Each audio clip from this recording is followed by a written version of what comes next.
We are live. Hey, hey. Ooh, somebody just barely made it in time. Yeah. Do you want to start with your great customer service story at last week, or do you want to do updates first? We could do updates first. Okay, updates. I just walked in the door. Okay, before we do that, everybody that's just getting on here, wish Mrs. Hacks a happy birthday. Happy birthday to you. And we got the Terminators on board, and Randy Whitaker, and who else is on here? Aaron and Cindy Northam both just showed up. Nice. Hippocrates Garden. Hey. Is customer service going to start with cuss? I cussed all the way home. But both times. No, and Pat showed up, and Joseph G. Hope everybody had a good week. Seriously, it was a pretty decent week here. We got a lot done. Update wise, you guys saw the video I did on the pantry build, and I continued working on that, and I got to get a video up on that probably tomorrow. And then Yoda's got another cooking video that she did. That the recipe turned out really well. But that's seriously, aside from taking care of the animals this week and working on the pantry and pretending I enjoy going to the JOB. Aria, the Roblox lover. Aria, the Roblox. That's our, if the Aria, the Roblox lover. If you guys go Colorado Homestead, do a search on Colorado on our channel, and you guys can see who that is. Actually, you can see who the parents of Aria, the Roblox lover are. But they've got a really cool thing going on in Colorado. We've got a heckler down below us this week. I just walked in, and so she hasn't seen me. I've literally been gone for hours, so she hasn't seen me. Sorry about that. But there, she'll settle down. I'll just put my hands up here on the table. But so yeah, that was it. We're losing. We are losing chickens. Did you know that? No. We've lost a couple of chickens. The little frostbite chicken disappeared yesterday, and good. she was there yesterday morning. I didn't see her when I put them away last night. That's not good. Terminator says she's been rendering fat. That's always fun, isn't it? Stinks, but nice. You did something really cool this week with fat and pork. What'd I do? Your bacon. Tell them about your bacon. Oh, I made bacon again. Oh, geez, that was good. What do you mean? It was really good. Well, did you break the slicer trying to slice it? Yes. Did you use a different recipe? Yes. When did you use a different recipe? How long did it take? This week. So we're gonna go through who, what, when, why, and where with her. What? This. So who made the bacon? I did.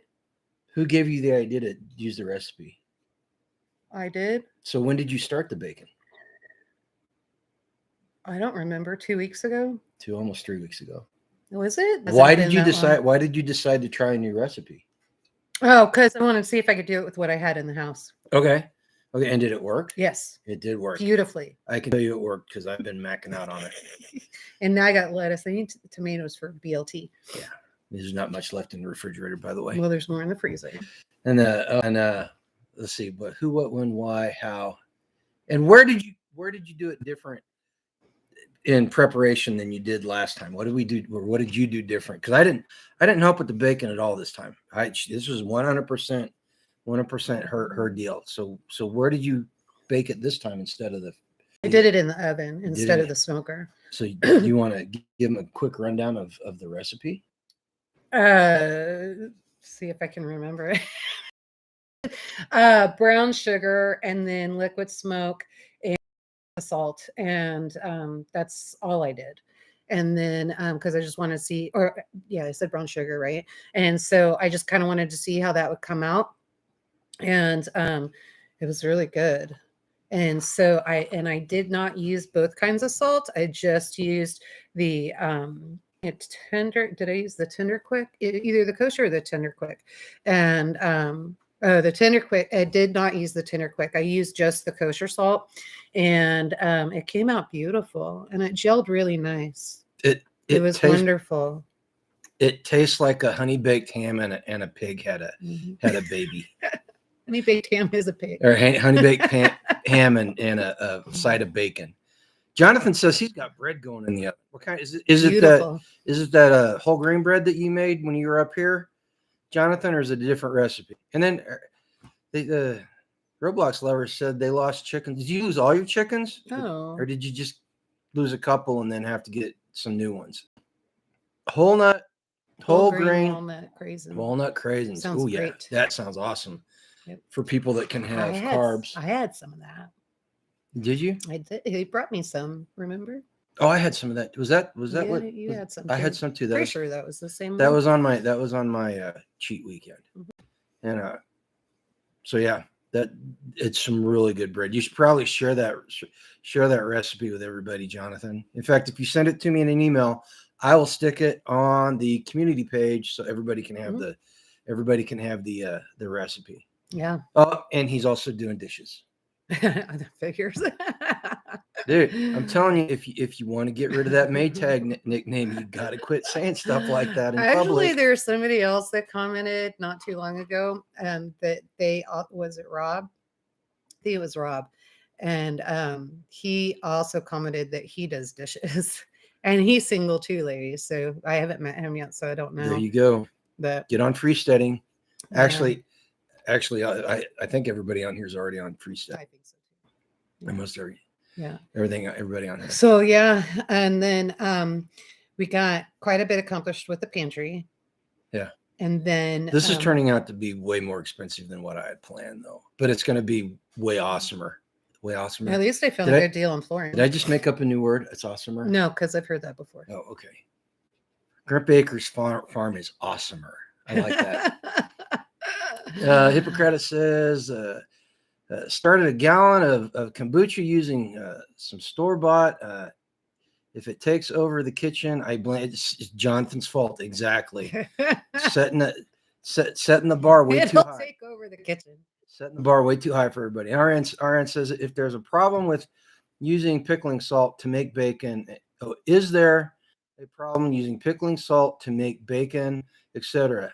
It's the only ground up salt without additives that I can find. The proper salt for making bacon is supposed to have sulfates in it, and the sulfates are what cures the meat. She's gonna go get it. But yeah, for everything that I've learned about making bacon and sausage and stuff, because I made bacon 7-8 years ago. A friend of mine and I did, and I like her recipe better than the one that I used. So what did you get? So this is what I used in my recipe, and it's the coarse kosher salt. And then and I really prefer that. A lot of recipes will call for both the kosher salt and the tender quick. Isn't the tender quick sulfate? It's specifically for at home meat curing. Mm-hmm. And so but I wanted to see if I could do it without this, and I did. So it worked out fine. Now, if I had to store it outside the refrigerator, so if I was curing ham or something like that, I would only use the tender quick. Because it's got the sulfates. Yes. And that's what makes it last longer. Correct. The bacon that we have will not last as long as that. Let's see here. What did we lose? It's not Maytag. It's GE, like a G-man who does dishes. Terminator says, I'm being gifted different breeds of chickens.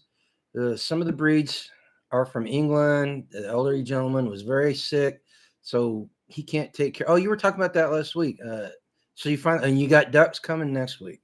Have you had ducks before, Terminator? That be messy. Oh, they are dirty animals. They are goofy, not goofy, squirrely.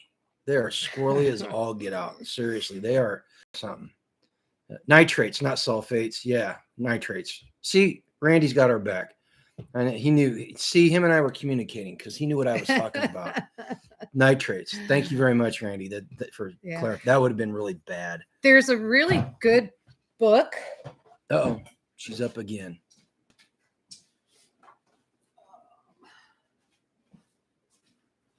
There's a really good book So if you're wanting to learn how to cure and different ways to cure, there's a guide to canning, freezing, curing, and smoking meat, fish, and game. And that's that book right there. I will put a link to this down in the description after we're done. This one, and then the charcuterie Bible that we got. That's in the library. Charcuterie. That's what I said. So, and that's super exciting because that's going to come in handy. And I've got a deal going on with a new business that is going to be up and running, and I am going to be designing their charcuterie boards. Awesome. And not just designing, but we're going to do different ones. And so it'll have our freeze dried goods, it's going to have our canning goods and all of that stuff. So it's going to be exciting. I just got to get our website up because they're going to be advertising us on everything. Joseph G says ducks are his favorite poultry. Okay. Are they your favorite poultry to raise or your favorite poultry to eat? I really enjoyed raising the chickens. Mm-hmm. The duck eggs by Were far delicious. are my favorite eggs. And great for baking. Oh, they make everything so fluffy. Like we said though, they are messy. They poop. Mm-hmm. They poop 10 times as much as chickens do, and they do it every place. They soil their water. Okay to raise. Mm-hmm. Now I tried. Mm-hmm. It was hard. So ducks are water, Mm-hmm. and dunking them in the water to get loosen the pin feathers. Yeah, to get the pin feathers off. Getting the feathers off are a pain in the butt. Okay, Indiana Sustainable Living with Dog. I'm just going to call you Dog Creek Farm because it's just too much. Ducks are a mess. Yes, they are. Mm-hmm. Welcome aboard. Yeah. Chicken. I had chicken for dinner and breakfast today. Yeah. So I only ate twice today. That's not good. I'm healthy. I'm losing weight. Between you and Pippin, I don't know what I'm going to do with you two. I'm almost down 30 pounds. I know, but starving yourself isn't the way I'm to not do starving it. myself. I'm eating like a horse. Mm-hmm. Well, I'm not eating like a horse because I'm not. Horses aren't carnivores. Mm-hmm. I'm eating like a bear.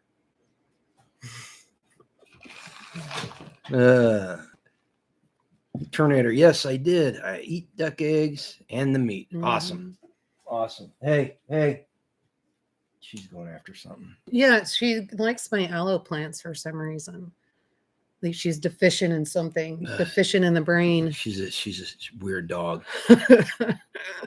She was funny. That this afternoon when I took her out, she's finally not afraid of the chickens and the turkeys. Oh, good. And she was going after everything. Okay. Do I have hotberry or cayenne pills? Do I take them? No, I do not. Why should I? Should I look into it? There's so much stuff that I should be taking. I'm on quite a few supplements. Even before I started the diet, I was on my supplements. Hey, I ate dinner and have to go. Have a to-go box. Oh, got her to go. She had Chinese bag. She had Chinese for. I hope it wasn't a doggy bag for me. You had Chinese for your birthday and not Greek food? That's shocking. I may have to go pick her up. We'll have to go do Greek food. Oh, I eat like a lion. Bears eat berries as well. Okay, yeah. I'll accept that. Yeah. Actually, I eat like me. That's what I eat like. Okay, they're extremely good for the cardiovascular. Oh, okay. You know what? My blood pressure since I started this thing has gone down considerably. In fact, I had like 109 over 66 this weekend. And it was such a new thing that my body was like, hey, something's wrong here. Seriously. And it wasn't until I went out and I ate something, I went out and worked and got my blood pressure back up that I started feeling normal again. Let's see here. Daniel treated them to dinner. Duck Creek Farm says, off subject, started a book, Lights Out. It's a good one. Makes me want more preps. Is that the one by not Dan Rather, the news guy? Is that the one he wrote about where he talks about the grid, or is that a different one? Lights Out was written. Huh? That was the great. Oh, maybe I'm thinking of the American. Is it American American Blackout. Blackout? Well, that's a That might movie. be what I'm thinking There's about. a book. David Groff. Okay, I haven't. That sounds familiar though. I'm sure I probably read it at some point. Terminator. My kids May have to read it again. used to come running to me saying, our connection's getting unstable. So if we start pixelating, we are not leaving you. But yes, poultry procreation is Brutal. it's a brutal thing. The ducks are the funniest though. Yep. And so at least that happened in the water and you didn't have to explain what was dragging on the ground on land. That's why Milo, if you watch our videos, at the very end of our videos, you'll hear Milo, the first rooster that we ever had. And we had him for a long time. He just passed away last summer. You'll hear him crow, and he was such a pimp. He was a little guy. He wasn't very big. He wasn't really. I think he was pretty big. No, he wasn't a big. He wasn't like those the red one and the black and white ones we got. Anyway, but he was doing his business, and he got done. And I swear to God, he took his foot on the back of that hen's head and stepped on it as he was walking off. And I just strutted off. I was like, "Oh, you pimp! You're such a pimp." So yeah, it's the only thing goofier than poultry sex is rabbit sex. Yeah, that's funny too. Rabbit sex. If you've never seen that, that's something to see. All right, I'm glad you're back from dinner. You ate fast, girl. But oh God. But so, did you have anything else you did this week? Well, tell them about your possible business trip that you made. Possible. Well, the one happening. You had to go to Kansas City and beyond to take some stuff back. Yeah. You ran into somebody that. No, we purposely went and had lunch. Okay. And then she showed me these were investors that I worked with for years in real estate. And we all see where the market's going. And so, now's the time when the market starts turning like this. Now's the time that you want to start being an entrepreneur and you want to start building a business. This is the best time to start building a business. And so I'm not a financial advisor. I'm just talking from experience. And so they've bought several and in the process of buying several commercial properties. And so they are revitalizing a lot in that town. And they're just doing an excellent job. And they're great people. And so we became good friends over a period of time. And so we sat down. She brought a binder of everything that they're going to be doing. And I had just so happened that I took her and her brother some raspberry jam and some freeze-dried Skittles. And so she said, "Oh, hey, yeah, I want to talk to you about this." And so they're going to open up a really cool thing. I can't tell you everything about it because people will put two and two together. And so, but it's going to be fantastic. And it's going to highlight a lot of our goods, both freeze-dried and canned, and it'll be fruit from our farm and all of that stuff. So I'm super excited about that. Constitutional Carpenter showed up, and then they're talking about breeding rabbits. Dog Creek Farm and Terminator said they breed rabbits. We used to breed rabbits. Yeah. Cannot beat for protein production. If you get a buck and two does and you get them on a very strict breeding cycle, you can get almost 200 pounds of protein every single year. Well, and the nice thing too, with the prices of dog food right now, good grief. Yeah. So rabbits can supplement a lot of that. Yeah, and rabbits are going back to the circulation here this spring. We're gonna hogs and rabbits. Yeah, hogs. We got to get the hog pen set up, and we got to get the rabbit hutches set up. Yep. So, and I'm not gonna see. I put them in a colony, and I ended up with about 60 to 80 rabbits just running around inside this big pen, and that was just too much. With Dog Creek, they said they had about 20 meat rabbits, and so we had a village. I don't even know how many we had. At one point, we had over 60, and it got to the point where I couldn't count them. It was crazy. So here's my thing: Rabbits in colony are much happier. Mhm. But they produce a lot more. Yeah, you cannot do them.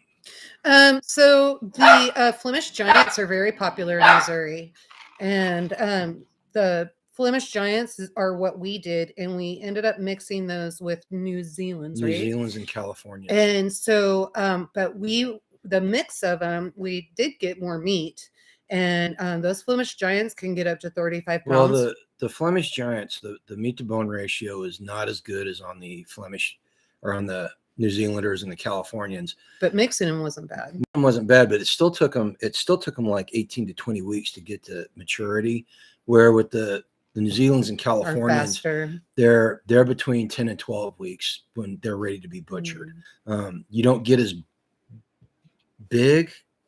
You know, they're not as big when you butcher them, but you get a better meat to bone ratio. So you don't have a lot of bone on them. And I like the Flemish Giants because they were so much kinder. And the Flemish Giants are awesome. They're lovable, and they get like 35 pounds. They're like dogs. JJ weighed about 30 pounds. Biggest damn rabbit I've ever seen in my life. It was insane. And then like he would do his business and then flop over on his back, and you just wanted to offer him a cigarette because you felt bad for the guy. So, but yeah, so that the Flemish Giants are great outside. New Zealand's, the Americans, those are great outside. Mm-hmm. Yeah, Dog Creek Farm did 12 weeks for 4.5 pounds or so on the scale. Yep, you get them between 4 and 5 pounds at that age, which is honestly it's a good weight for the rabbits. If you think about it, you're getting the same amount of meat really as what you're buying when you go buy the rotisserie chicken in the store. And our daughter at the time, for a small period, worked at a local barbecue place. And so she would often take rabbits in, and we would, of course, process them and all of that. And then she would take them in and they would smoke. We would always send an extra because they wanted it. They would smoke them, and then they would keep one and then send the rest back to us. So that was really nice of them to do. But yeah, it was really good. Starla says she can't find meat rabbits around here. I've been looking. How much do a buck and female cost? Gee, that really depends on your area. Around here, they're dirt cheap. Well, relatively. You got to build your community. And so if anybody in the community has them, then you can usually work out a pretty good deal. Depending, you start getting into prices when people have registered animals, which if you're doing it for meat, who cares? You don't need that. And then you have other people that are just looking to get rid of stuff because they're tired of it.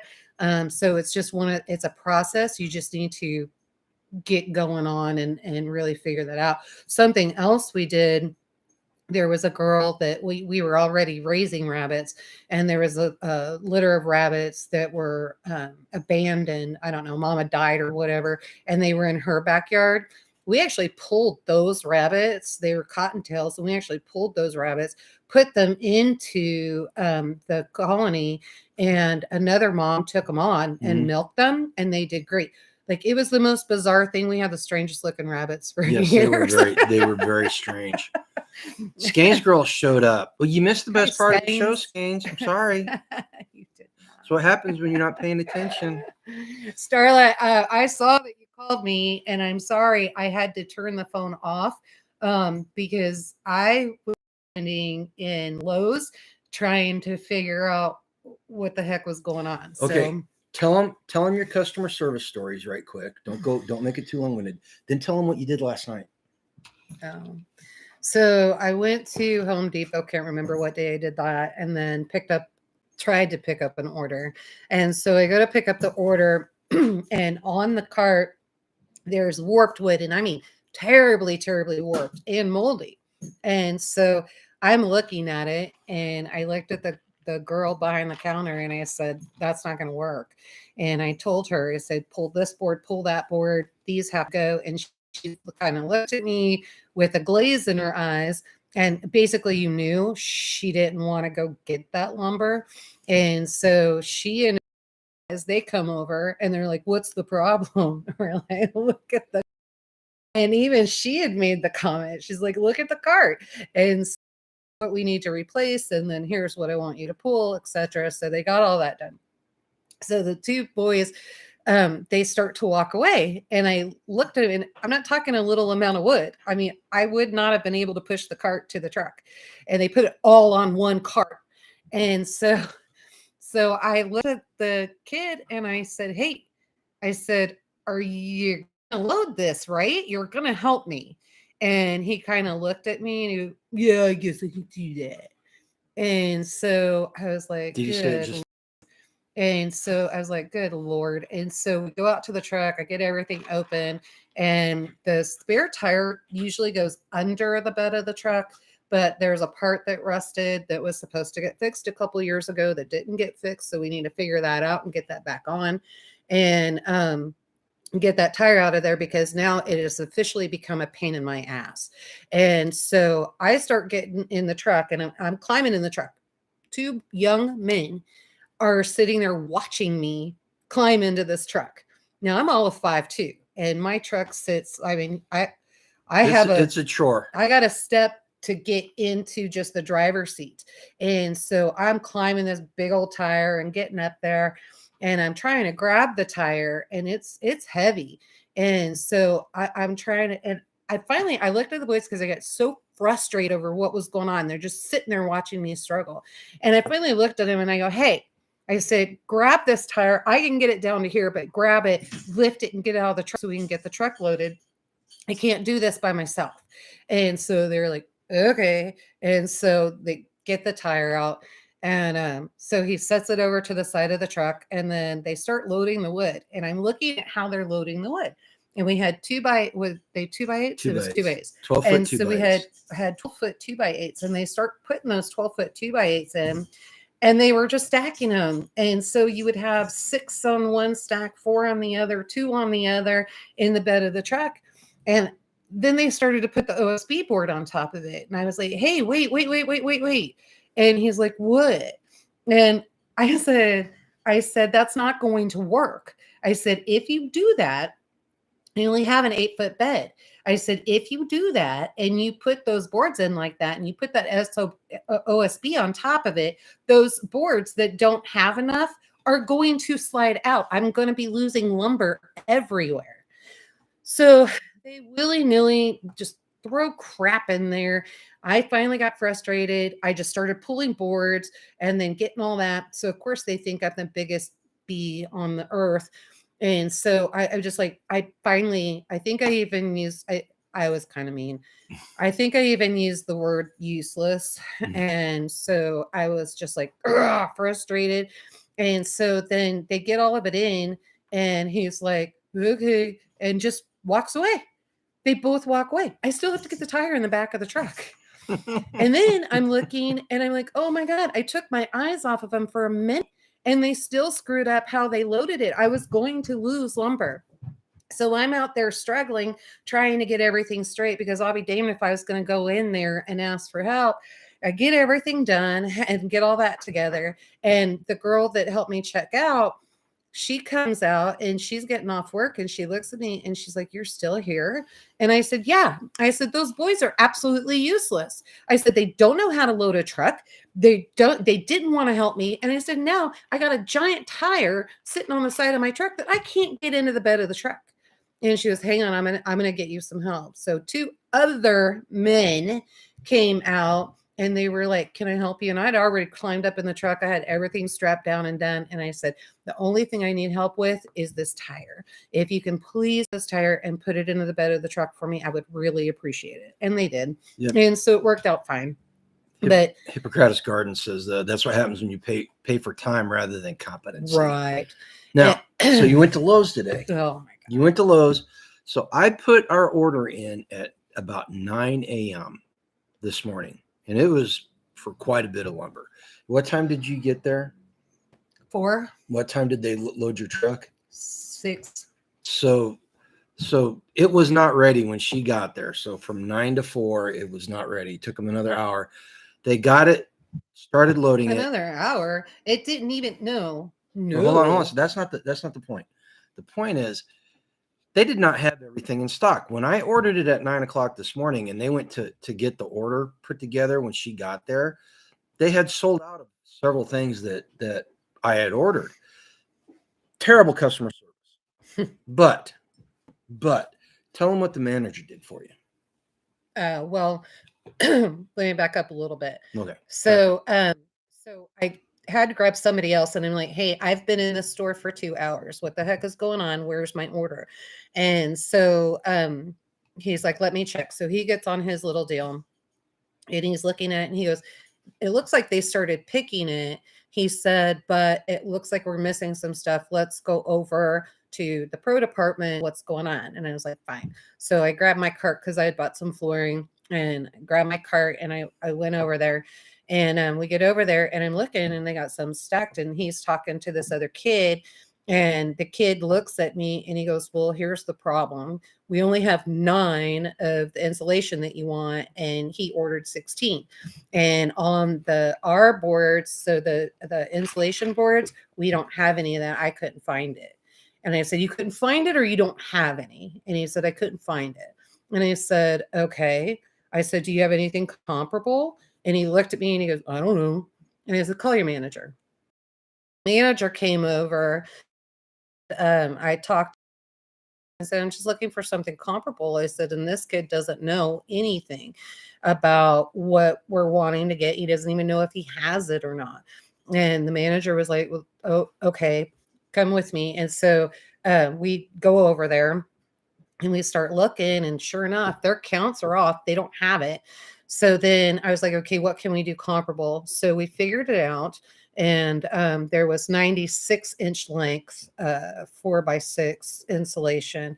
And so we went ahead and got that. He gave me 3 of those. And then, because that would total the 7 that we were missing. And then on the insulation board, they sure enough did not have any left. And there was one that was R factor that will actually, it was more expensive by like all of it was more expensive. And so considerably, like the insulation, regular insulation rolls, that one was 3 times what we ordered. And then on the board was twice the amount of what we ordered. So he gave us the 6 boards and the insulation rolls and just comped the ticket. He just made it a wash. And so, and then just, he was going to fix the inventory on his side. I didn't care. I just wanted it in my truck. I had to get back here to you guys. Yep. But so terrible customer service. They either should have had their inventory straight or they should have pulled my order when they ordered it. But that manager made good. Yeah. He did He made it good. And I don't know about you guys. Post in the chat. Hey. How's customer service been? I don't around here. I've noticed really bad customer service just across the board in a lot of places. Yeah, people are stuffing them down their pants, especially in the winter time. Hippocrates. People are just walking out with them. It happens all the time. Life in the big city. I don't know. You're talking 4x8 sheets, and then me and those insulation rolls have to weigh a good 25, 30 pounds. I don't know how you're just walking out with them. Like I said, though, this project's costing a lot more than what I thought it was. But when we were done, we're gonna have an awesome pantry. Mm-hmm. And I think I gotta do some figuring on it. We may actually have a root cellar when we're done with it too, because I've got an 18-inch space underneath there that if I the floor, we can access it, and it should stay cool all the time. So we'll see. I gotta play around with it and see what happens if it starts warming up. Can Squash, you're right. That was an excuse that they used. They actually said they didn't have time. They didn't have time to pull it. Well, then they shouldn't offer the service, right? Yeah. And at least the guy, like I said, the manager did the right thing, which I truly appreciate. Randy, maybe they're using the new math in school. 2 + 2 = 5. You might be right. So that was the frustration you went through. Yeah. The past week dealing with dealing with those places. And the reason why she goes and gets the stuff is because I'm at the 9 to 5 every day, and it just allows her. She's got True. the ability to do it. No, not true. He sends me because he doesn't want to load the truck. And when they see me walking in, they're always like, "Can I help you, old lady? Miss, can I help you?" That's and not why. So then they load the truck for me. He doesn't have to do it. Because I'm at work every time that happens. Anyway, okay, so Skanes girl, don't laugh. It could happen. I used to work at Home Depot. You just be shocked at what people walk out with. That Hippocrates. We have a lady that comes to sit with my parents so I can get out sometimes. Her 35-year-old son supposedly has had many interviews but can't get a job. Obviously doesn't want to work. Yeah. Okay. Did you guys see the interview that Mike Rowe did? He was on a podcast or something, and he started talking about statistics. And there are 7 million unemployed males between the ages of 19 and 35. Something like it's like this certain demographic. Are they all single? They must all be single. No, but what he said was when they surveyed them, like 92% of them said they spend a minimum of 8 hours a day on the internet. Why aren't they making a living on the internet then? I don't know, but the point was these guys have completely checked out of the working pool. If you okay, Joseph saw it. You know the numbers. You got the numbers off the top of your head, but just if you get a chance to go out and look it up and listen to it, because it's completely fascinating. And that's the one thing I like about Mike Rowe is he always promotes, being involved in working, having a job, being productive, and he's got his gosh, it's like a scholarship. Hey, stop. Would you knock it off? It's like a scholarship program or a grant program where he helps people get trained in the trades so that they can have productive lives and have jobs, so that's pretty cool. Yeah, the Micro Works Foundation, absolutely. So tell them what you did last night. So last night there was a class that was offered over at Celtic Holsters in Leavenworth, Kansas. So you guys ought to check them out. They're pretty cool.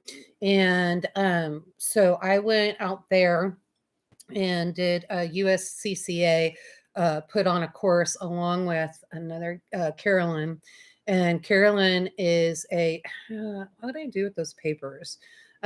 Carolyn is actually is it NRA instructor. Yeah.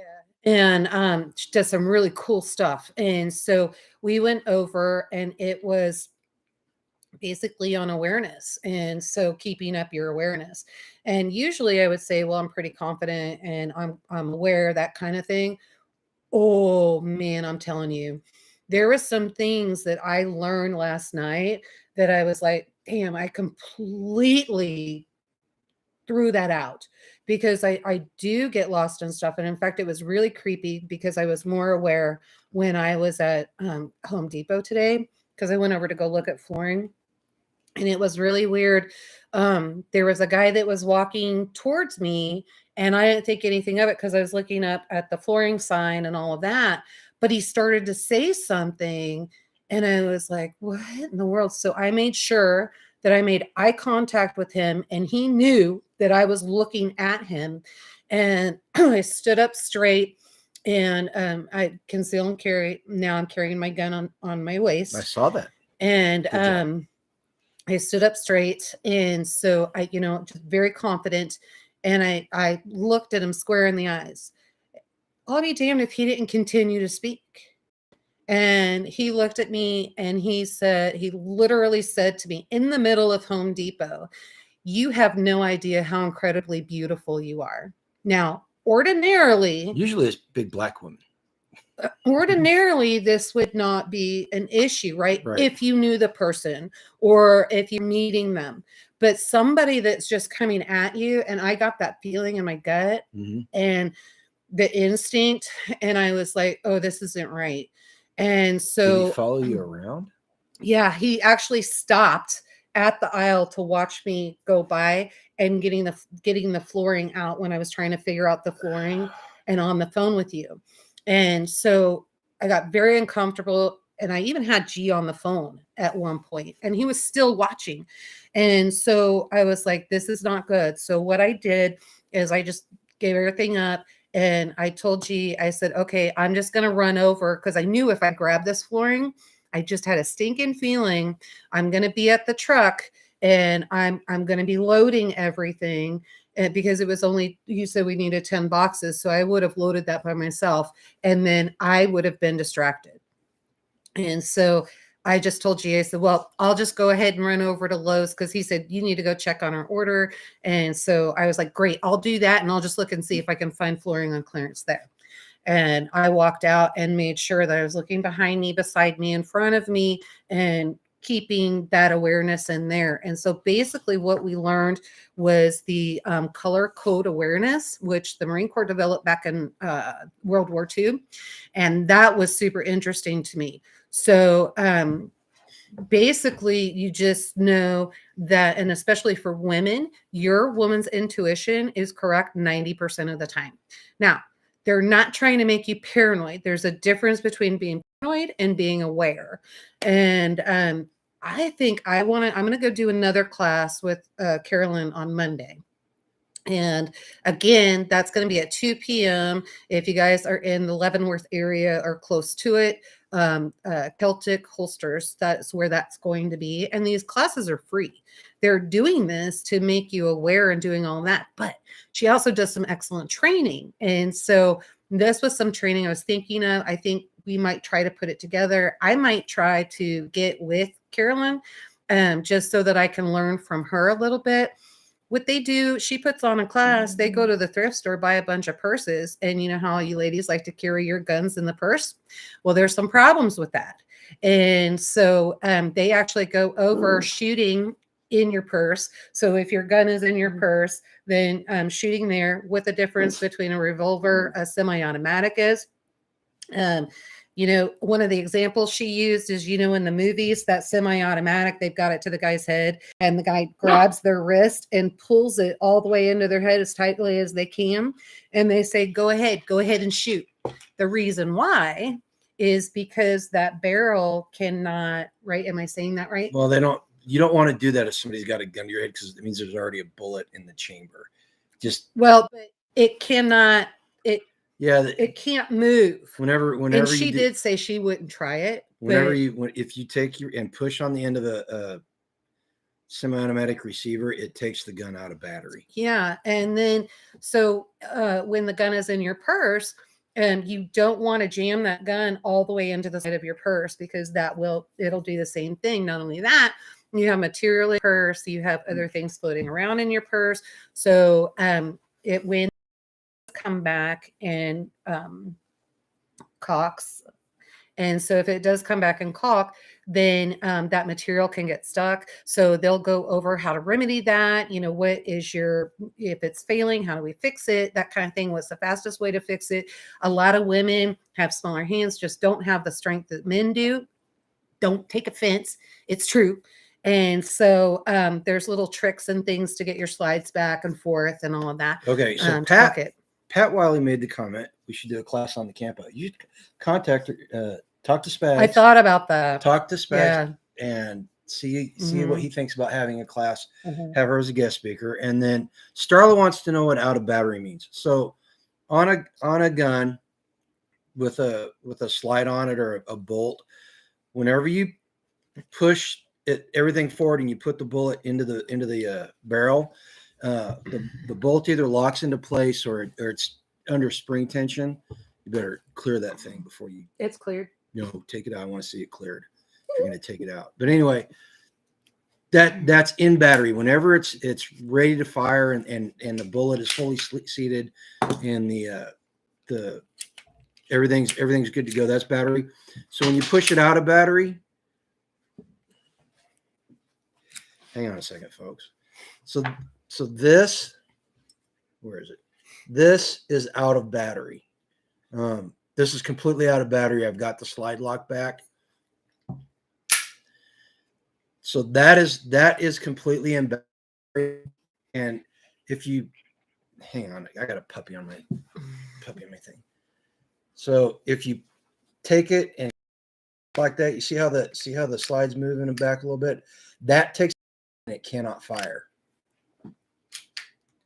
Remember, always check and ensure your gun is empty, pointed in a safe direction. Treat every gun. In fact, I need to do a video on the firearm safety rules for that. Hope we didn't get in trouble with YouTube. Let's see, where are we? You also might not only be holding. So she goes over that. There's lots of self-defense classes that are going on. And so there's more to that because you're not just shooting, right? We're not advocating that you're going to go in there and you're going to shoot because there's consequences to that. So you really have to think through, how can I de-escalate the situation? So if you always win the gunfight you don't get in. Right. And so, how can you de-escalate the situation and how do you do that? So it's just a matter of maybe taking your voice and just saying, I didn't mean to offend you. I'm sorry. Is there any way that we can fix this? What can we do? And so, you go there, or you're looking and thinking, okay, how do I get out of this situation? Like, for example, was it last year? It was last year. No, the year before. So in 2021, when a lot of the immigrants and stuff started coming in by the thousands and thousands, we had an issue. We were actually in Walmart, and that's why I switched purses, because I had my Coach purse and I had it in my basket and I had my gun in there and all of that stuff. And I started realizing, because I was aware of my situation, I started realizing that there were 5 people that were out of place. And this really freaked me out because I had not been in that situation in a very long time. And so I recognized it right off the bat because they were looking at me. They were looking at how I was shopping. They were looking at what was going on. The one guy, because I did look directly at him, I saw him eyeballing my purse. So I knew he was assessing the situation and what was going on. And so I just kind of got out of there. Well, I went down into the freezer aisle. And then I noticed that there was one guy on one end of the aisle, and these were out of the same group, and another guy that was on the other side. They were waiting for me to grab something out of the freezer so that they could come and get my purse. Now, at that point, this is what I told G from that class last night. At that point, I could have been a very good witness. Instead, I just got the hell out of there and tried to figure it out, made sure that I kept eye contact. They knew that I knew what they were doing. And that's one thing the criminal doesn't want. That criminal does not want you to be aware of the situation. But there's a way that you can do it if you see something like that. I didn't do this because there was one person at each end. And I really feel like had I have done this, and one of them the opportunity while I was busy confronting one to take off with what they wanted.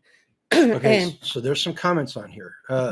Hippocrates says a hammerless revolver might be an option inside of. Yes, that's what's really funny. Listening to her talk about the class last night, I know for a fact that she had heard 90% of that stuff before. Yes, and it just reiterates the fact that you should constantly be doing training. You should always be moving forward on your training schedule. And the hammerless revolver, I know I had that conversation with her because it was when she was carrying in her purse all the time. And I was like, okay, if you're going to carry in your purse, you need to get this instead of having a semi-automatic. And Starla says, why not just wear a holster? Well, it's only been recently that women's fashion has gotten to the point where a lot. And so this is the only one, and this is we may be reconnecting here. Okay, there we go. This is by Trinidad Wolf. And so it's a belly band. And I got this I'm not going to say by accident because it really wasn't. It was just nice that I got to it first. This came from Bartertown at camp, and Nowhere Homestead, he had it.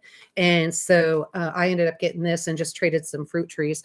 And I like it. And so I can add extra clips in there. I can, have my gun in there. If I want to hang a knife off of there, or my keys, that kind of thing, I can do all of that. It gives me that option. And I even tried it there because I wanted to make sure it was going to work. I didn't need one more dang holster that's not going to work.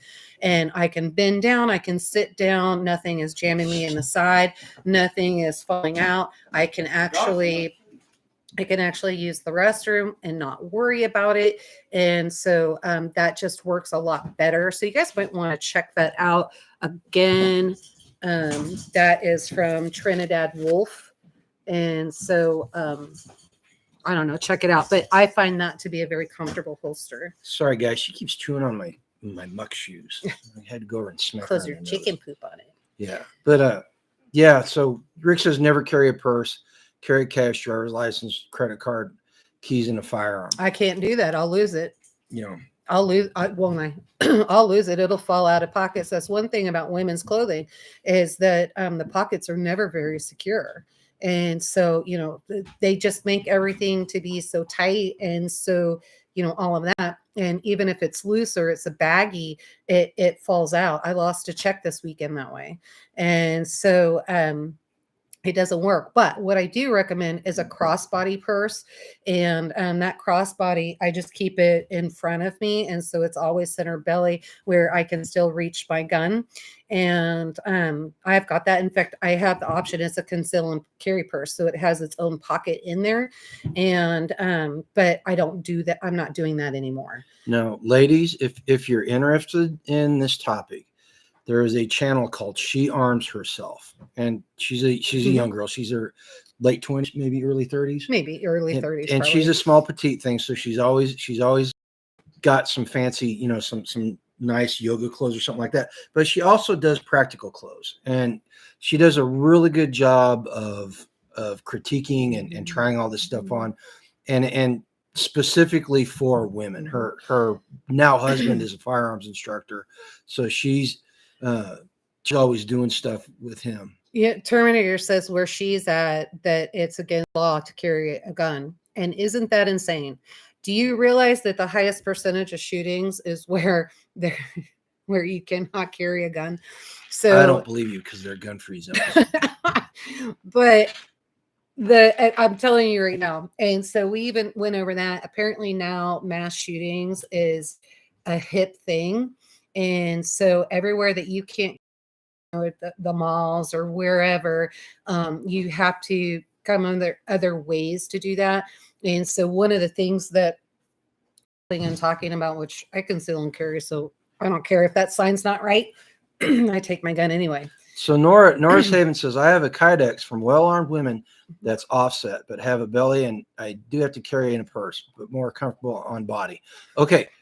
The thing that she said there that I want you guys, especially the women, the well-armed women. So well-armed women is a national organization. They do have a line of merchandise, and they do holsters and carry stuff like that. But the big thing about well-armed women is they've got chapters all over the country. In fact, there's one down in Topeka, not very far from us. There's one in Kansas City. And there's one in Kansas City. They're all over the country, and it's firearms training geared specifically for women. And I think if you go look at their videos and read their stuff, they've got a presence on YouTube. They've got a really, really good well, they used to have a really good website. I don't know what it's like now. I haven't looked at it in a couple of years. But Grumpy won't go shopping. No, I don't do shopping. But he won't even go pick up his own lumber. It's a fantastic organization that will provide good training in a setting that women like. They do women only classes, and they have women learn differently than men. Just plain. One of the craziest part is that women. Do you need a napkin? Yeah. One of the craziest part is that women oftentimes are better shooters than men. Stop it. But no, my daughter is a fantastic skeet shot, and she doesn't even like shooting skeet. Sorry, the puppy scratched. That was one of the other things too that I thought was really interesting listening to her talk. First of all, let me go here because I think this is really important thing that we don't do. And a lot of times we don't want to do because we don't want to stand out. But because of a situation that a friend of mine went through over Christmas Eve, I want to talk about this because I think it would have come into, I think it would have done well for her had she have done it. Be a good witness. And what does that mean? So if you see somebody and say, G's doing something, and I don't know who he is, but he's making me very uncomfortable.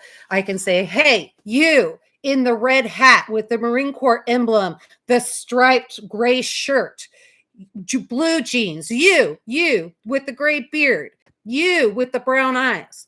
I'm talking to you. You have literally just given a verbal witness to what he's wearing, and other people are hearing it, and you're drawing attention. And so other people are going to see what's going on. Now, whether or not they get involved, I don't know. But several witnesses around you as to either why you had to yourself, what you were doing, or who was getting ready to attack you. And then if you do get out of the situation, you just gave a good description on the next person whose purse got stolen, who stole it. Mm-hmm. So be a good witness. And that's something to keep in mind. Dog Creek Farm says he's taken multiple classes this past year, and it was the best money he's ever spent. Mm-hmm. I'm a firm believer. And not just fire. Hey, knock it off. Not just firearms training. I'm a firm believer in if you can afford it, pay for classes, because people with more expertise than you are willing to share their knowledge with you if you give them money. And the thing, and you can do a lot of training at home. I haven't been to a class in a long time. I just haven't had time or the money. But the thing is, you start doing stuff wrong and you reinforce the bad habits. And it's always good if you're training at home, even if you're training at home, have another person with you to look at where you're screwing up. Well, and that's one of the things too. I told him after I got home last night, I said, entire community where everybody carries, most everybody. Mm-hmm. And so why aren't, because we used to do range days where, it would be the men and the women and all that, which felt great. Why aren't, you don't have to tell that story again. No, I got a better story. Why aren't the girls getting together? There's two of us have shooting ranges. There's no reason why we couldn't be getting together, going to the thrift store, buying dollar purses and learning how to shoot out of our purses, and then having somebody there that will help us overcome whatever trouble that we find. It's really very interesting. Okay. I got to tell this story. Oh my God. This is about me? Yeah, but it's a great story though. It's a great story. So we went a long time in our marriage without having any firearms in the house, just because we didn't have a lot of money and they were expensive, and we decided we were going to do it. So we got the very first pistol we bought was a Taurus Gen 1 PT 5 caliber. And that was, and admittedly, I screwed up because that was the gun I wanted her to have, because I was a 45 guy. So that was the other thing we discussed last night.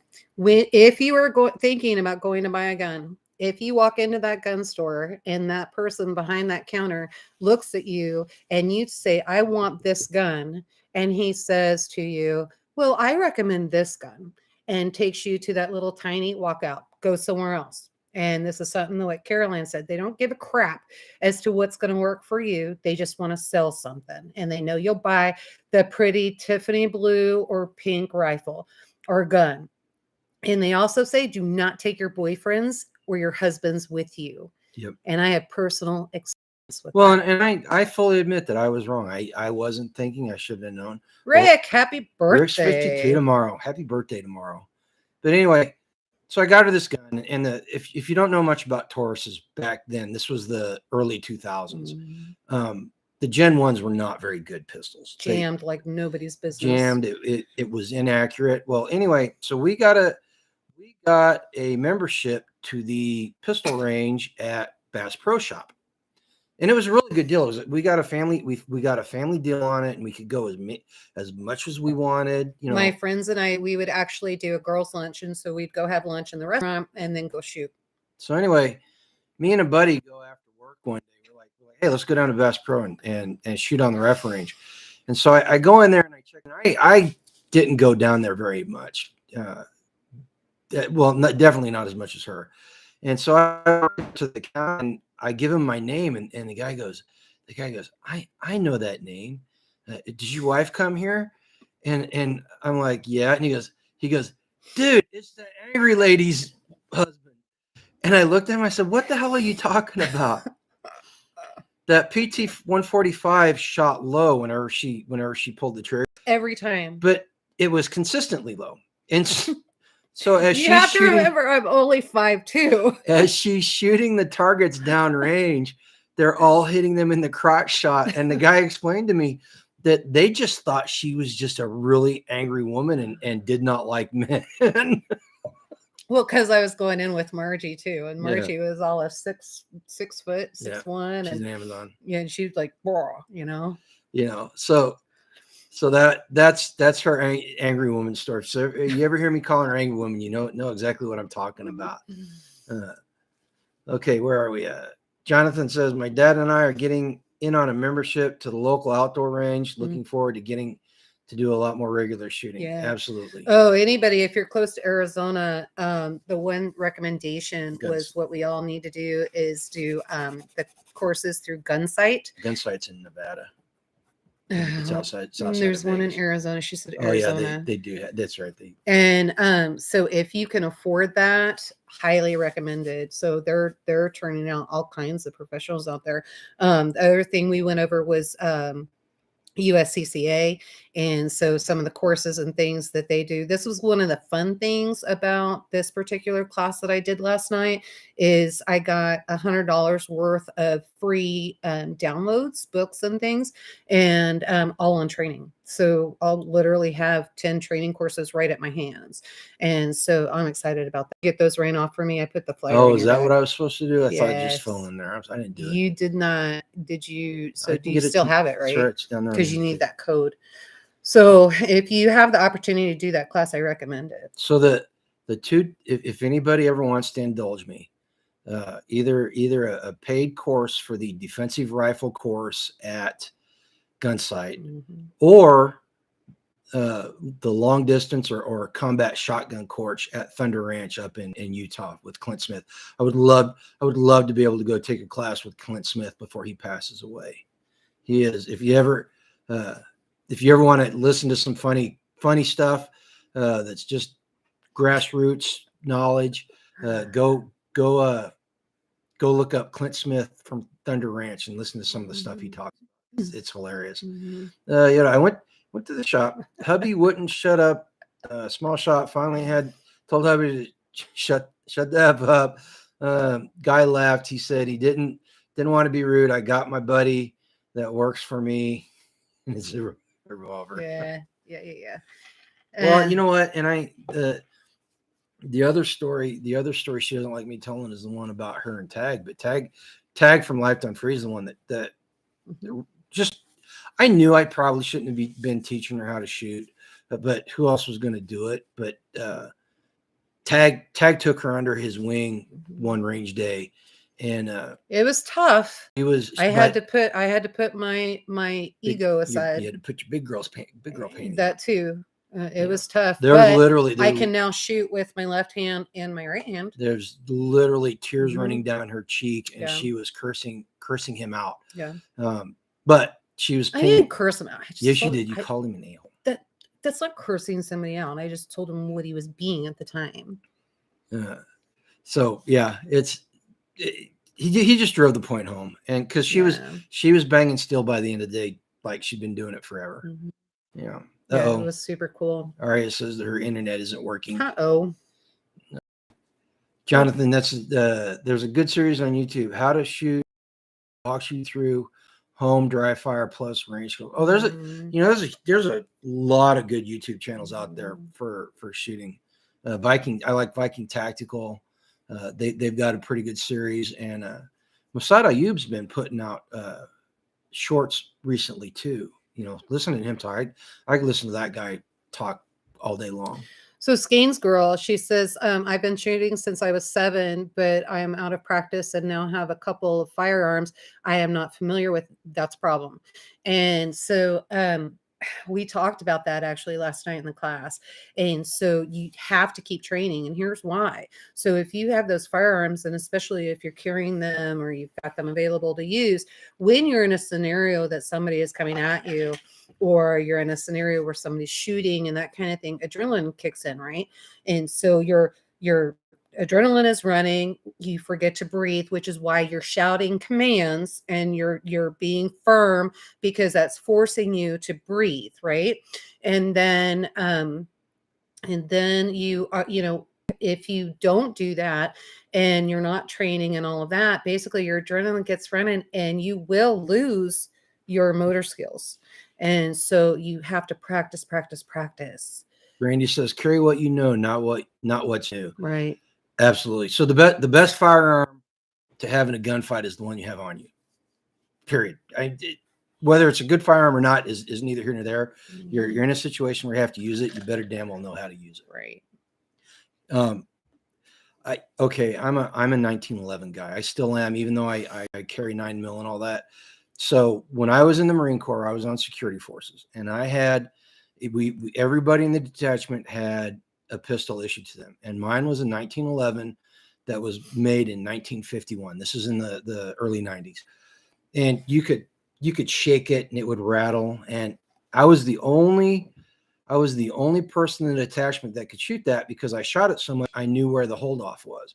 So if I wanted to hit somebody center mass, I had to aim at their left hip. That the bullet was going to hit center mass if I aim there.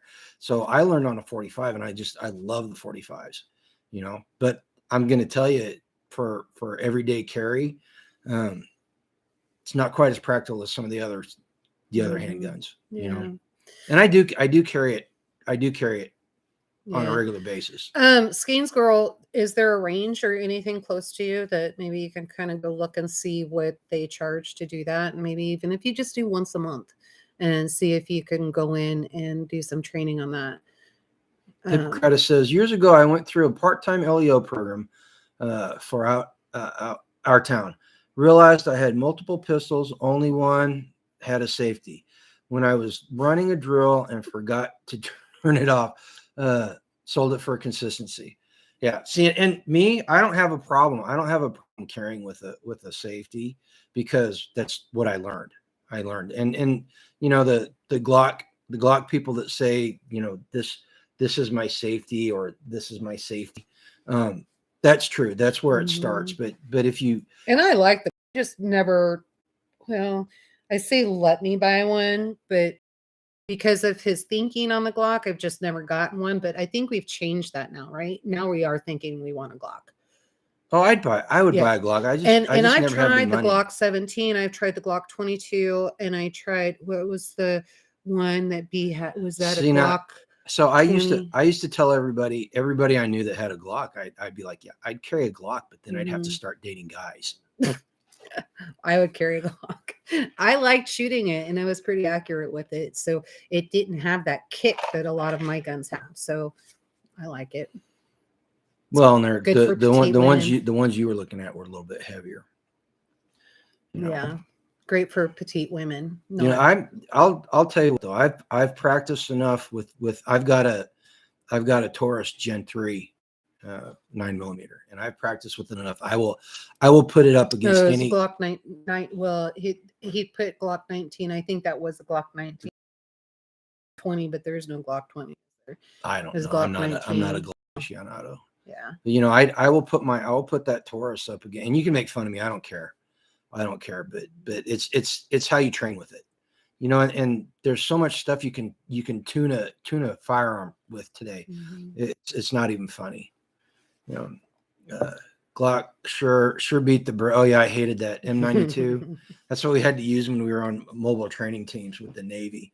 We would fly to other ships, or when we were in port, we'd go to the base range and teach the Navy guys how to shoot, which was always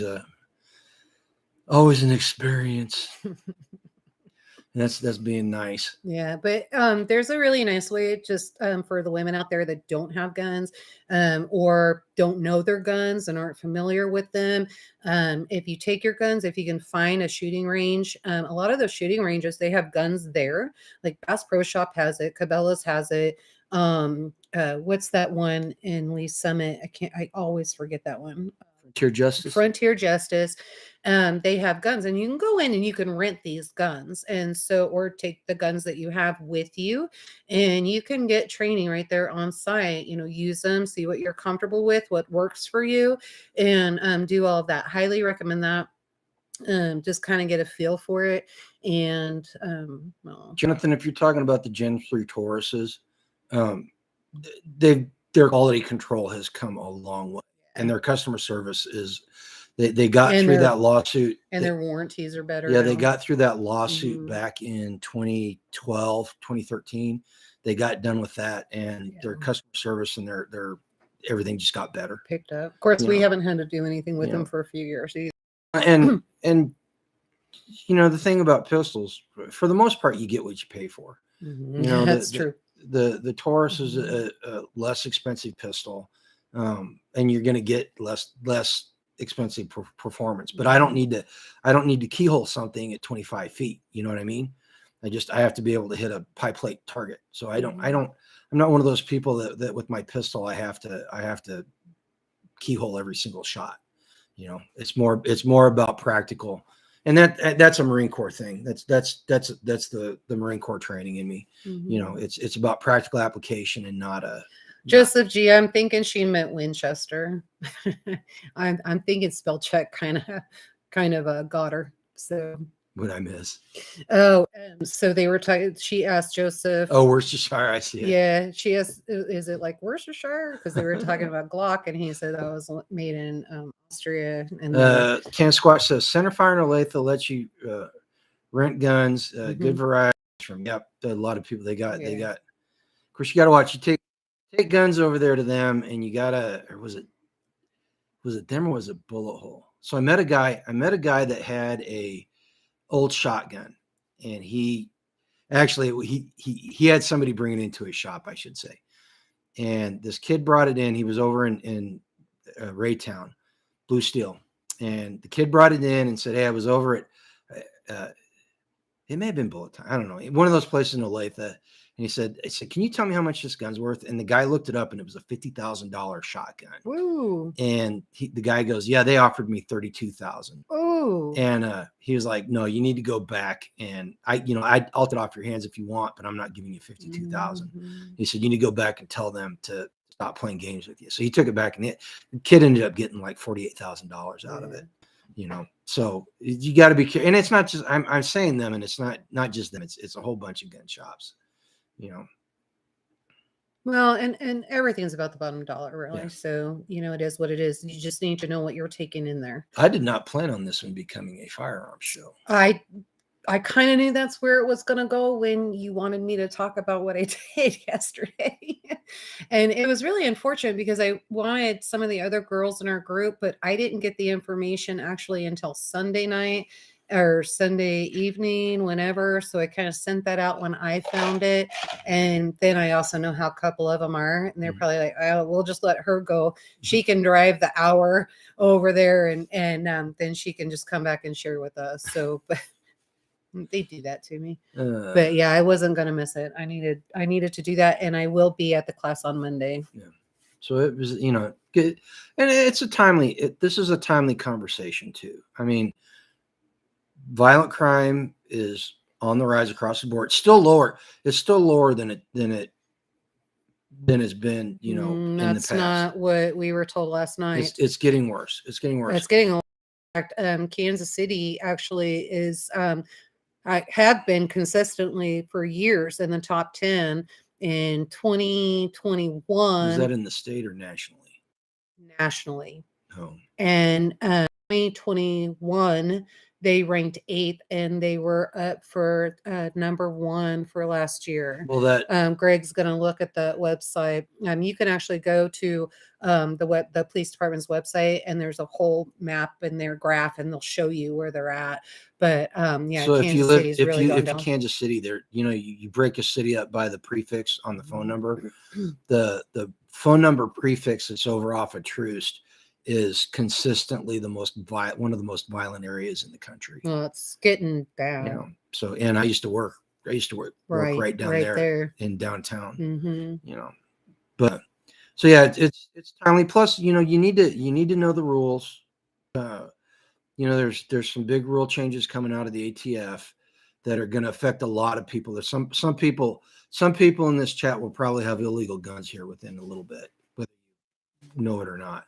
So you need to pay attention to that. And then I was reading an article, and they said that ATF gun seizures are going up dramatically. So we actually talked about that too last night. And so that was one of the things Caroline was saying. And so they put that new federal law in that if you have children in the house under the age of 18 and you have guns, the ATF will show up at your door. And if those guns are not secured and they are not in safes where the children cannot reach them, then they will seize those guns. And it has happened several times over and over. Hippocrates says he still listens to the scanner a lot when I'm home.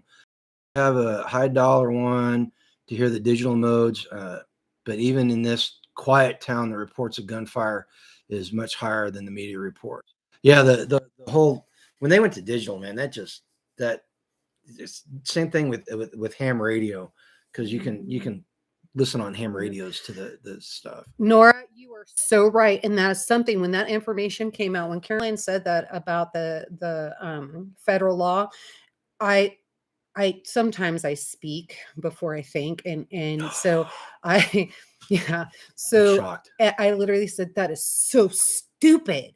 And she kind of stopped for a minute, and she looked at me and she goes, yes, that is stupid. And then that is when she went into, here's what the ATF is doing. So now, from now on, we need to consider when we have anybody in our house under the age of 18, we've got to make sure everything's locked up and then count on their parents to protect them. And which happens anyway, and we've never had any problems, because you're right.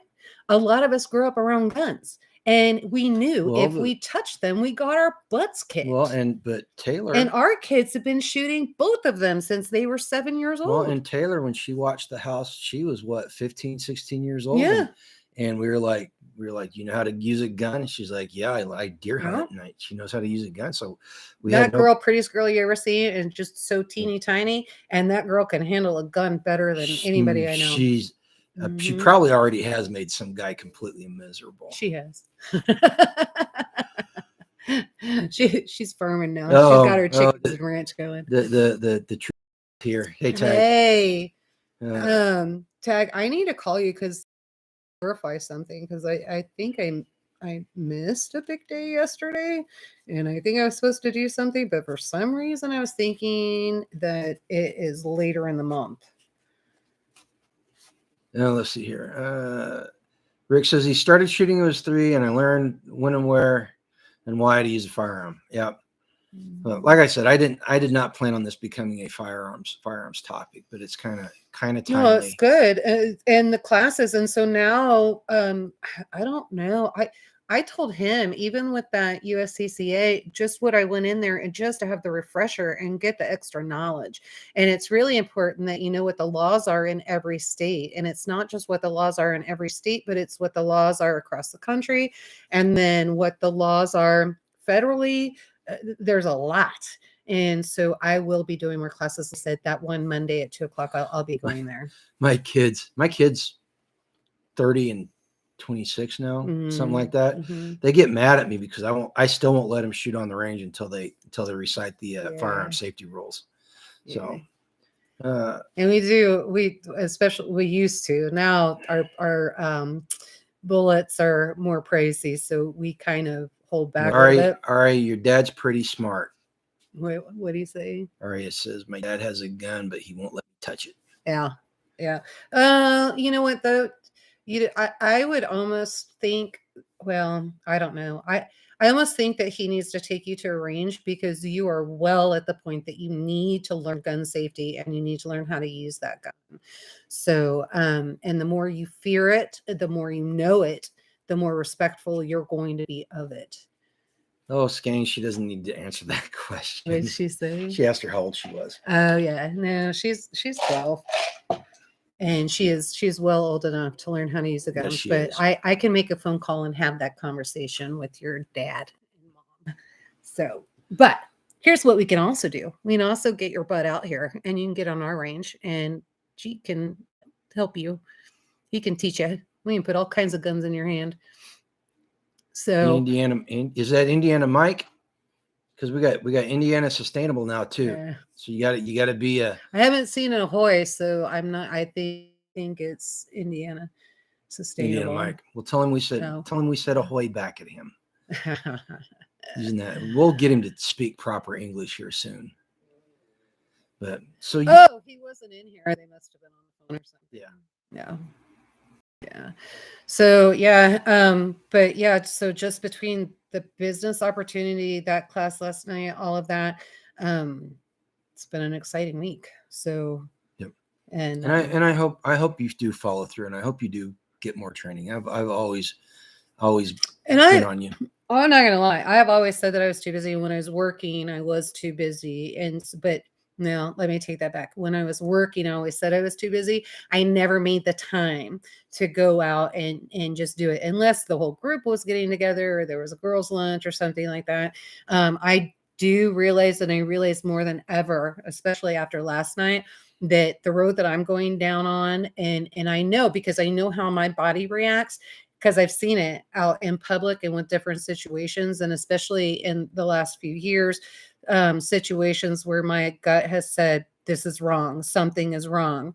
And luckily I listened to my intuition, but things could have went bad very quickly.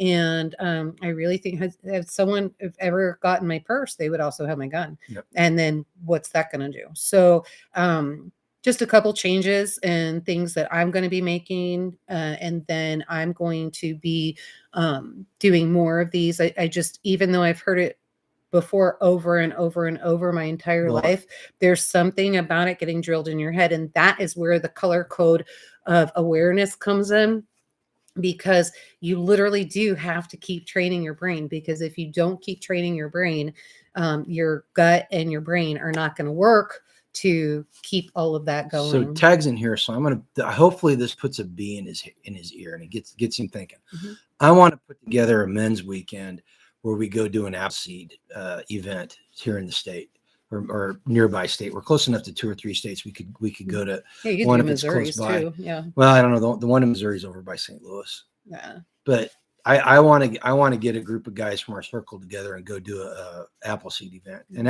the Appleseed is an American marksman event.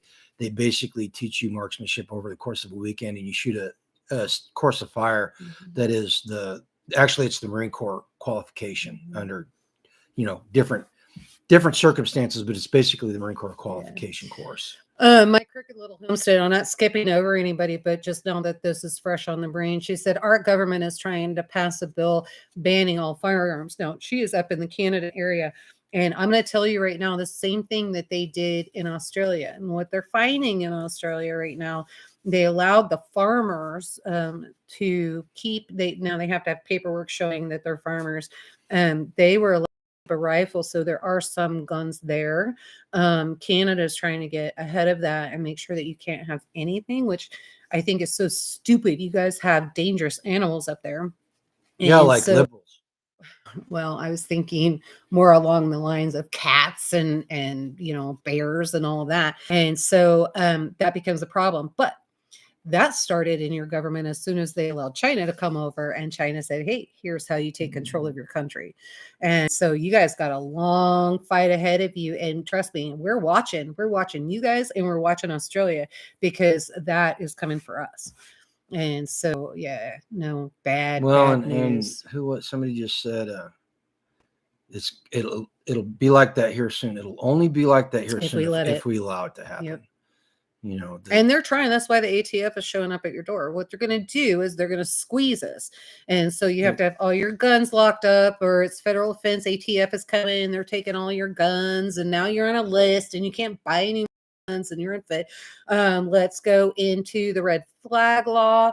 And so you got things like that going on. They're trying. They're trying their best. Here's the deal. I had this conversation with Rescue the other day on his morning show. And in the do you stand on a big chair too? The pots and pans. Right. The system only works if we partake in it. Yeah. All right. As long as we follow their rules, and I'm not advocating breaking law. Don't think I'm advocating that. But what I'm saying is at some point you have to draw a line and say, okay, this line cannot be crossed. And that's the whole idea behind the disengaging from the system, becoming your own power company, becoming as free as possible. You know, don't, as Tag says, don't let people have stroke over you. Mm-hmm. Get involved in your community, get involved in the school district, even if you don't have kids in it. Get involved locally, so that you've got a circle to be with you that everybody's willing to say stop and no at the same time. Mm-hmm. That's how we fight it. And don't put your faith in some politician in faraway state capital or DC. Don't expect that the bureaucracy have a change of heart and become compassionate towards you. You know, for every successful in battling of government encroachment, there's 100 times that it goes unchecked. You know, so don't let somebody say, well, I fought him and I won, so there's no problem. Mm-hmm. You know, because I've actually had somebody say that to me recently in the chat. So Joseph G, you put that black pill out there. You say there's no political hope. So what's the white pill? Where's the solution? Well, I was just talking about it. No, I want him to tell me what his solution is. I know what your solution is. Okay. Yeah. Hippocrates Roadhouse, absolutely. Be nice until it's time not to be nice. You know, but yeah, Tag says practice peaceful disobedience. You know, but and so Spags and I are working on a video chat about dangerous men. We're going to discuss that topic, and I think it's very. I don't want to give too much because we haven't done a lot of talking about it. I don't know when we're going to do it, but we're going to talk about dangerous men, and when I say dangerous, I don't mean physically dangerous. Censored content. Email me with it. But so, you know, there it is. There's the call to action. Go be involved. Texas, the solution is to create our own game. We can't wait using their rules. Right. Absolutely. You know, and Tag's one of the forces behind the freesteading movement. And it's happening organically. It's happening all over. I'm doing an interview on the 18th. I've got it scheduled. You can go see. I'm doing an interview with a guy named JR who. You have to let me know this stuff because I still have to get with we'll get with Farms. But he's one of the people behind a new video hosting platform. They're actually hosting their own videos now, but the Liberty Tree Fellowship is the name of it. So I'm going to be doing a talk with him, and they're fighting the fight just the same way as Tag is with freesteading. You know, they're looking at alternatives, and they've got a really interesting story. That's why I wanted to talk to them, because it's a very interesting group of gentlemen. Yeah, you know, Starless says, I think she's talking about solutions. She says, put your faith in yourself, your instinct, and God, and show that. And so that's great. But if we don't stand up and we don't speak out and we're not the squeaky wheel, nothing's going to get done. And essentially what we're going to do is we're going to be seeing where God has not just started raising his hand off of our country, but where he's completely gone. And so we were given free will, right? free will by God. And so free will by God tells me that I need to be standing up and I need to be speaking out. And just my opinion, not being argumentative, but just food for thought. Now I'm gonna say this. This might upset some Gen Xers here, but we are at fault. We like pointing fingers at the Oh, we boomers. totally screwed up. We like pointing fingers at the boomers, and we like pointing fingers at the millennials. But we screwed up. We got pretty comfy. bad. We fought the system, and well, I didn't fight the system. I was part of the system. But you know, the Gen Xers are going to be the last generation of truly free Americans. You know, everybody, our children and our children's children do not live in the same America that we grew up in. You know, and I'm not saying it was perfect. It's not. Tag and I did that Principles of Liberty series, and it's obvious that there were problems back then. Yeah. But Randy, if you're having problems hooking up with them, why don't you host something on your schedule, and then see, just throw out 4 different dates on there and see who can make it win. Just idea. Yeah, but I know, Rick. Yeah, I am a Gen Xer. I am a Gen Xer. That's why I'm taking call. You know, and but we raised our kids. We spoiled our kids. We wanted our kids to have everything we didn't have. We completely screwed up. Now, we tried. We thought we were doing a good thing. We debriefed them when they got home from school. We showed up in school. We were constantly part of their schooling. In fact, I was that parent. And so, not in a bad way, but definitely there. And I didn't feel like a mom, but in a way, maybe I kind of was a helicopter mom. Well, and when I say Gen Xers, we raised our kids rather conservatively, and we did the best we could. But as a group, we have to take responsibility, just like the current presidential administration, whether you voted for him or not, he's the American president. We are responsible for what happens in this country. So we did not do what we needed to do in order to keep that from happening. So we have to take blame. It's a collective blame, and you may not be one of the people that did something wrong, but we have to take the blame for it as a group. As Americans, as Gen Xers, we have to take them. And I say stuff about millennials all the time. I have met some millennials that are great, that are fantastic. Yeah. I'm so impressed by these people and their kids. The Daniel's one of them. The Gen, what are they? The Gen Z and the Gen Y. Mm-hmm. Those, we see. Look at what the Martins have accomplished. The Martins, tabletop farm. Yeah, look at what they accomplished. They've got it going on. Hard workers. And their kids are, I guess they're Gen Zers, right? I think somewhere in there. They're not. I don't know. I can't tell how old they are, but they're good kids. Let's just put it this way. They're younger generation than what I am. Let's just put it that way. So they're, so don't, when we say stuff like that, and if you're not one of the people that it applies to, don't think that we're saying, don't think that we're saying that you're lazy. Or it's kind of a general, you're a snowflake. But like I said, as a group, we have to bear responsibility, at some point. What is that? Is that my refrigerator? I don't know. Oh. Something just started buzzing. Oh, good quality control. Where'd you get that one from? Lowe's? Nebraska furniture. Oh, Nebraska. Wow. During the pandemic. All right, Lucy. It's you know what, Angela? We're over an hour and 30 minutes. We need to start. Yeah, guys. I don't even think we got through everything, but that's okay. It turned out really good. And so I'll figure out more on the women's classes for the USCCA and more of what Caroline does. Pat, we will work on trying to get her to camp. I'll call Spags and see what we can get together.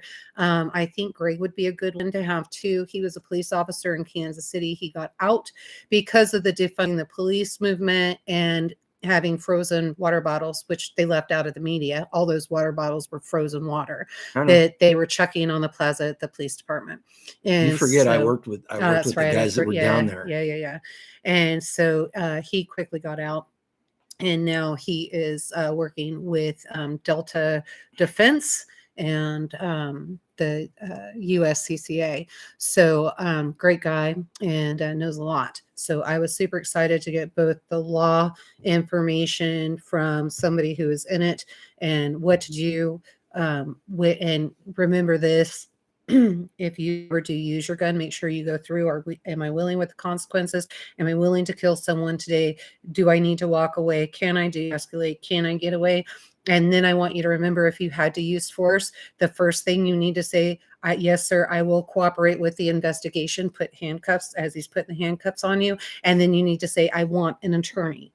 And you say nothing more. Because one of the things that Greg said, and he was a police officer, what he said, the more you talk, the more trouble you're going to get in. And he said, your worst enemy is you at that point. And you need to, and he did say, frankly, you need to shut up.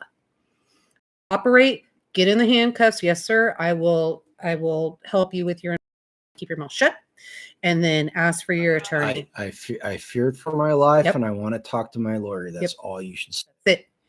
And I'm gonna be honest with you. Hopefully I remember that if it ever comes to that time. Hopefully, because your adrenaline's going to be running. It's right. going to be hard, but part of training. Make sure you train that. So here's since we talked about firearms and stuff. If you guys go down in the comments after this is over, if you got time, share any training experiences that you may know of. Some place that people can go get training. Just drop it in there. And if you're over on freesteading, put it into the state portion in there so that other people can see it and get the idea, and make sure everybody's training. You guys, I can't believe what came back to my mind. Yeah. So and even as far as if you're out with a group, so like girls' lunches, that kind of thing, there was even training on that because not everybody handles things the same way. So you got anything final to say? Oh, guys, keep up with your training and make sure you go live a lifetime free. Yep, that's go live a lifetime free, and remember the system only works if you partake in it. Right. All right.